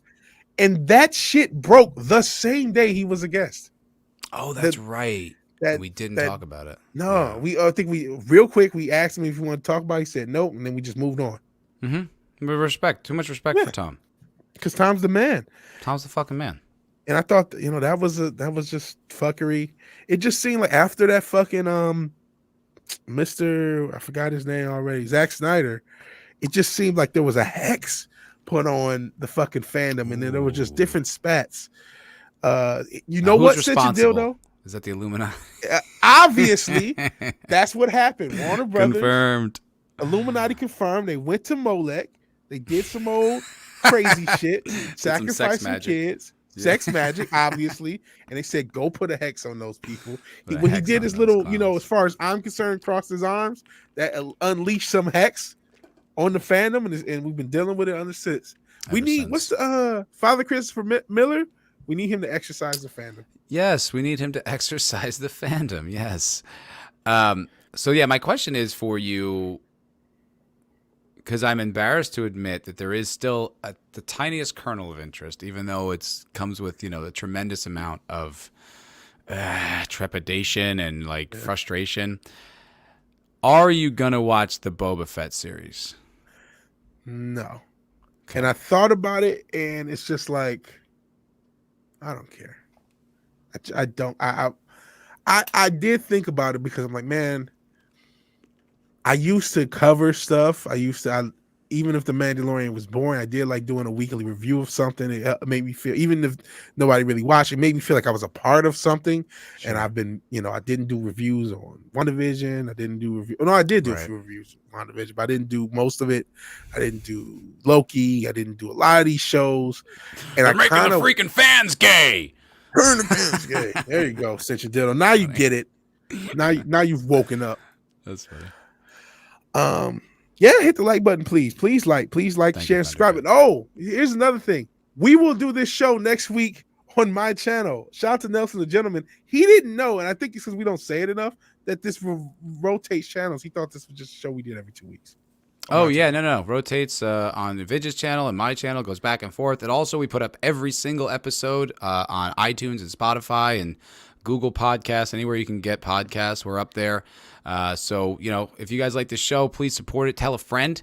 That really helps. That's the best way to get the word out is like personal recommendations. And Yes. if you even can figure out how to navigate it, because I couldn't, please leave a 5-star review on iTunes to try to game their algorithm and get a little more traction for this glorious program. We really appreciate your help in any way. And if you can't do any of that, thanks for watching. Yeah, thank you. And I'm gonna try to toss my channel in the chat. But yeah, the Book of Boba Fett, man, I couldn't. I got to go back to the end of the Mandalorian. They fucking had Boba Fett, and remember they announced the Book of Boba Fett at the end. That's the post-credit scene. Boba Fett gets pushed through a table, and granted, she is a wrestler. Oh, thank you. You beat me to it. But fucking Sasha Banks puts Boba Fett through a table, so they were already cucking him out. Oh, this is in The Mandalorian? This is the last episode of The Mandalorian, which most people just, they were Luke, and jerked off to Luke, and they forgot the rest of the episode. But like there's some weird fight, and then she puts him through the table, and then it's also weird that he disappears at the last climax because they wanted to have that all-girls scene, which they did do better than the Avengers. I give them credit. But they pushed that, and then they don't even bring Sasha Banks. By the way, she could put me through a table if she wants. Oh God, yes, she's fucking hot as shit. Yeah, I'd gladly go through. And she's thick too because it works out the ass, man. I like but she's not even going to return. And I'm like, well, why did you have Boba Fett look like a dummy for a character you weren't even going to use going forward? And it just shows like they don't really know or care what they're doing with this. They just know every part of Boba Fett has been changed. He's no longer a bad guy. I don't even like that he's alive. I don't care. Me neither. I don't care that it's EU and it's canon. I don't give a shit. It's like it's just resurrecting a character that was killed by, kind of by accidentally, but still, like the whole thing with the Sarlacc pit is that it was an awful way to die, and then you just didn't. That's it. Like I never felt like he had a chance of getting out there. I never felt like anyone had a chance of getting out of there. So the fact that he did, I don't care if it's EU canon. It's still stupid. It is stupid to me. You know what? That's one of my big criticisms of the EU. They keep Darth Maul. He's alive. Why? Because he looks cool. Because he's cool. People like him. That's it. Okay. Whatever. Fucking apparently even what you call it might be alive. Mace Windu, Samuel L. Jackson. Like no, he's dead. He's dead as fuck. You destroy the stakes of your own thing. If no one dies, then nothing matters. But he was cool. He had a purple lightsaber. Okay, get over it. You got 3 movies with him, or whatever it is. Yeah, make prequels. Yeah, he's dead. Boba Fett's dead. Darth Maul's dead. They're all dead. Dead. And they were killed by the heroes of the thing, right? Like, Obi-Wan cuts him in half. Like, that's the victory. If, like, he lives, then it's, what's the point of, just to get out of that moment? Like, he knocked him out, stunned him. Like, come on. It's stupid. Yeah. Usually getting chopped in half and falling down a pit is it. You know what I mean? Pretty much. That spells the end for most people. It's just, yeah. And George Hilton, you're right. Sith Book of Boba Fett, all style, no substance, like everything Disney puts out. Yeah. It's just not going to be a good show. Hail APM, by the way. Good to see you, buddy. I can't be... Excuse me. Oh, God. Sorry about that. Illuminati's after you. I guess so. I'm putting something in my vape. I can't be bothered with Boba Fett. The Mandalorian bored the hell out of me. I think the admittedly excellent last scene of the second series has clouded some people's judgment of the whole show. Yeah, absolutely. Vigilante came on this, or I think it was this channel, like that week, and was like, "Fuck that! That was bullshit. I can't believe they did that to us." Yeah, because I knew it was a big. I knew what that was. It was like, this is so like, here's a carrot, guys. Please give us money.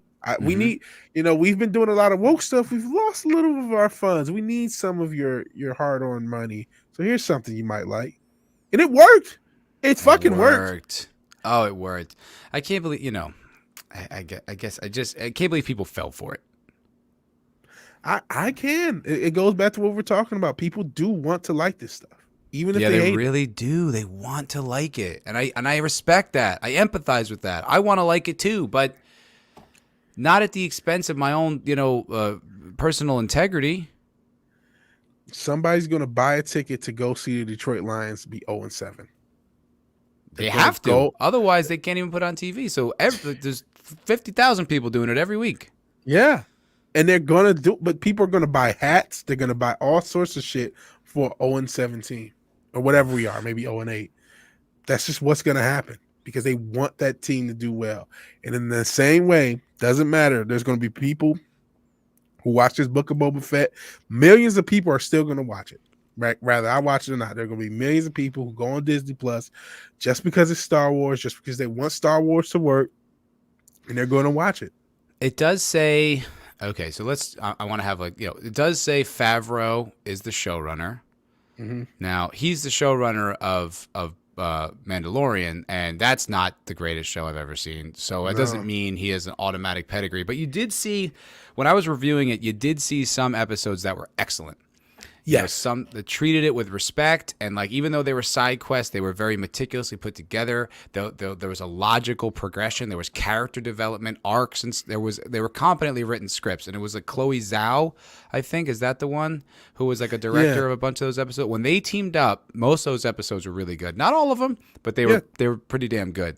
I think that's the Eternals director too, isn't it?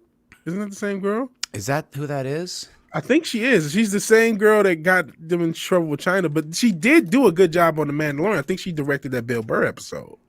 If I'm not, that was my favorite episode of the whole series, and I thought did the I think it was episode 5 or 6 of the second season, and I'm 90% sure she did that. Yeah, women can do stuff now, even if they're maybe it's not, because she's not credited as a director on The Mandalorian. So let me see who I mean. Yeah, they all. Maybe be some bigotry. Oh boy. Well, so was white supremacy showing. Good, jeez. Oh my gosh. Directed Deborah Chow. Sorry, Chow. Deborah Boy. Chow. Bigotry. I know. That's the wrong one. No, but she was actually. I think she was cool as shit. I think. Did she not? No, maybe I'm confusing her with someone else again. No, she did. No, okay, never mind. I thought this was the person who. Never mind. But no, I thought she was pretty badass. I thought pretty much everything that they collaborated with was pretty good. So what I propose is a possibility. I don't think it's likely, but it's a possibility that legitimately, the influence of the Dark Lord herself over there has waned. And I think Disney's stockholders are eventually you can't keep losing us money even for these communist agendas. I agree with so I think there's a little bit of at least it's been rumored plenty that there's a power shift over there. So there is a slim possibility that Favreau could run this show the way he wants and write it the way he wants and not have to answer to her as much, and could actually make a good show. I don't think it's likely, and I'm going to probably have to hear about it from other people before I'll spend any time investing in it myself. And I feel similarly. And Cavantillo Cavalryman Che, I forgot Robert Rodriguez is supposed to be involved with the Book of Boba Fett, so I'm not sure about his involvement. And I like Robert Rodriguez. I don't love everything he does. I think Alita is really overrated. I don't know what people loved about that. I thought it was kind of lame, but people like it, so that's fine. And he did he kind of he went a little, not Hollywood, but he did Spy Kids and stuff like that, which is fine. Kids need movies too, but it's the same guy who did Dusk Till Dawn and Desperado. I kind of want a little bit more badass content. But and then I know he did the Boba Fett episode, which I still don't like the episode. When I found out he only got 10 pages of script though, I'm like, well, shit. The fact that he was able to make an episode out of this with no script is kind of incredible. But man, I really wish they made good Star Wars content on a regular basis. There were some episodes of The Mandalorian that were genuinely good. Could you imagine if it was in good hands? In whatever alternate reality we left, You know what I Yeah. mean? Like just some like you think about all the brilliant creators that are in Hollywood. Like and there really are. Like there are some terrific directors. Like you got, David Fincher and Tarantino and Aronofsky, you got Denis Villeneuve. You have guys that are actually have good vision and are talented directors, and it's like if you let Your favorite someone Chris Nolan? Yeah, he's brilliant. Doesn't write fucking Swiss cheese scripts at all. But if you could let one of those guys just really just run with these properties, I mean, how interesting of story could we actually get? Like if you had like a real writer's room, really flesh out like what does the universe look like right now after the fall of the empire? Like where are the power vacuums? Like who's in charge? Or like really thought about it. You could have had so many interesting. You could have endless content that would just roll out. Sci-fi is one of those weird things people don't really get tired of. Yeah. They Because there's they different have ways to skin the cat. yeah, That's and there's what's just interesting. something so exotic about a science fiction world that it pretty much has almost always, mainstream appeal. Like there's some of the biggest movies of all time are usually sci-fi films. And it's it's the most interesting, I think, to a broad audience, decade in and decade out. And they could have just created some really interesting stuff and just I cannot believe that this is where we're at with Star Wars. It's amazing. It is. I'm hoping, like you said, that listen, I don't think Kathleen Kennedy is going anywhere, and even if she does, I think there's so much entrenched in Hollywood in general, let alone Disney. But I do think there is something to, they do have a new CEO. Bob Chapek is known not necessarily to be a creative guy in his own right, but he is known to be a bean counter, which he's caring about how much money comes in, how much money goes out. And so that would lend yourself to at least hoping that they're going to care about making something good that people want to consume and buy for more money, which sounds terrible, but that's not what they've been doing. It's just been, let's push our agenda on people. And just the idea that you have someone who's known to say, hey, I want more money than I'm paying out. I don't care about agenda. Well, I don't know if he cares. He probably is all with it. He's in Hollywood, right? But he's a little bit more oriented towards staying in the black. That's what he was known for. So I think it could be one of those cases, almost like what Frank Zappa talked about, where it's like, hey, we had all these old men back in the 50s and 60s with money who didn't know whether it was good or bad, but they would just try it and see what happened. It's when you get people who are more in tune to things that you get all these creative wackiness. If you have someone that's not creative but knows they're not creative, they'll just let you do whatever you want. And that's what I wish we had, where you just give a creator, a budget, even if it's less budget, that's fine. That means they're going to use more practical stuff instead of CG.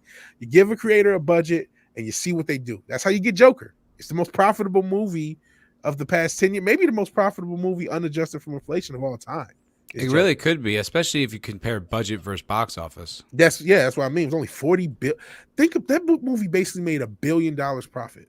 Yeah, that's insane. It's crazy. Like, and it's a small movie in this in the scope of what it's exploring. Like, it feels big because they do such a good job exploring his internal life, but really, it just ends in like a riot. Like, it doesn't end in like the world being at stake. There's no like intergalactic fucking, aliens going to destroy the earth if Superman doesn't, knock out some, whatever. Like, it's really just there's a riot and a supervillain is born, and it's fucking awesome. Yeah. Yeah. Sorry. No, I just hope we get good material. And honestly, there were parts of The Mandalorian. I keep talking about the Bill Burr episode. That was like what it's like to actually be a stormtrooper and how it might feel to be a former stormtrooper. And maybe, he was so angry at the guy who led them on this firefight, and he's having this little conversation. And it felt like a very mature way of handling the events in Star Wars. And it's like, man, if you would have focused in on doing this series a little bit more like that, this would be something very special. Well, that's honestly what with The Force Awakens, I thought that's what they were going to do. Like when we did that trailer and you have that drop ship of all the stormtroopers and it's like shaking as they come in through the atmosphere. I'm like, oh, fuck, this is like Zero Dark 30, but with stormtroopers. This is going to kick ass. But no. And I did want to point out one thing, because we're talking about Disney and like their investment in profit. Man of War keeps bringing up ESG. Do you know what ESG is?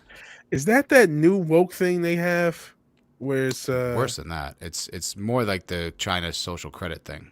Oh, okay. I think I have heard of it, but I'm not. People bring it up, and then I forget about it each time. You should Maybe. check out James Lindsay if you really want to get into that. He's the one who can really explore and identify exactly what that is. But essentially, from my understanding, is it's essentially a how woke is your corporation rating system. Yeah. And it's controlled by the lenders, the money lenders, like the three biggest money lenders in the country control that sort of ESG score. And then if you meet a certain level of wokeness, then they'll lend you money or they'll let you go public. But certain people, they certain, if you don't meet that criteria, you're not as favored to get money lent. So that's like controlling pretty much everything. And what I think so it's like a number of like how environmentally friendly you are, how diverse you are, all types of stuff like that, how inclusive, and so like I think what Man of War brings it up is because when it comes to Disney, it's like how far can they really stray if they're concerned about the ESG score, and additionally, how much of their profits are bolstered by those government diversity grants. It's a very good point. And honestly, that's why they haven't cared about profit the traditional way. And you're right, Man, Warrior, it isn't new. I think that it's become more public more recently, but obviously it can't be new because that's clearly how a lot of entertainment and a lot of companies in general have been running stuff. It's been based That's upon how they can manage to stay afloat when their books don't sell or the movies don't do box office. Yeah. Yeah, it's pretty dark. Yeah. And hey, Rough Girl, you say, and all they care about is that you're a black woman. Hey, if you can get more funding because of it, I would take it. I would too. I would too. So hard to get a business, no matter who you are. So hard to get a business afloat. You gotta take whatever little advantage you can get. You can't market the way you used to. Yeah. I don't. Yeah. This ESG. Yeah, that's very scary stuff. James Lindsay, everybody, go watch James Lindsay. He's telling me about him, man, and he's entertaining. Like he's an entertaining guy. Like he's not dry. Like I prefer some of those guys when they're talking with a comedian. Like the James Lindsay interview with Chrissy Mayer is awesome because he's entertaining, but she's funny. So it keeps like the ball in the air and keeps the entertainment level moving forward. Whereas like sometimes when it's like just Peterson and like David Harris or what's that guy's name? Was that his name? I don't actually. It doesn't sound right. But like two guys who are just like it's like it's like a college lecture. Like it's interesting, but God, is it boring? You're like, yeah, you guys are really dry. It's like I respect them, but I just get a little. That's why I prefer when they go on Rogan or if they talk to another comedian. And there's a lot of them doing that. And I think it's a really good way to have that conversation. And then the impulse of the comedian to make you laugh and keep you entertained, I think, really makes that sort of content very digestible. So it's a good place to check it out. Okay. You've been telling me about James Lindsay, and I need to just sit down and watch a podcast. Yeah, I mean, he's like, he's just super based and like just a really knowledgeable guy. Like he's impenetrable to all this stuff. It's really impressive. And he's the one who I heard him break down the ESG thing in a really digestible way. And I was like, oh, that's fucking dark. Sheesh. And Man of War is talking about the assets of 38 to 53 trillion. That's unimaginable. That's like all the money. That's unimaginable. Jesus Christ. That's pretty evil, man. But it makes sense. Pretty evil. And fuck, we used to say I wonder if they're being shadow funded. I wonder if they're being backdoor funded. If there's somebody else tossing money to these companies, because how else could you release like a Birds of Prey, a movie that lost you money, and all these movies that cost hundreds of millions to make but not getting a return? Like how else could you keep making these movies if you weren't getting some sort of back end funding? You just couldn't. Your company would go out of business. Absolutely, and the first time you hear about stuff like that, you're like,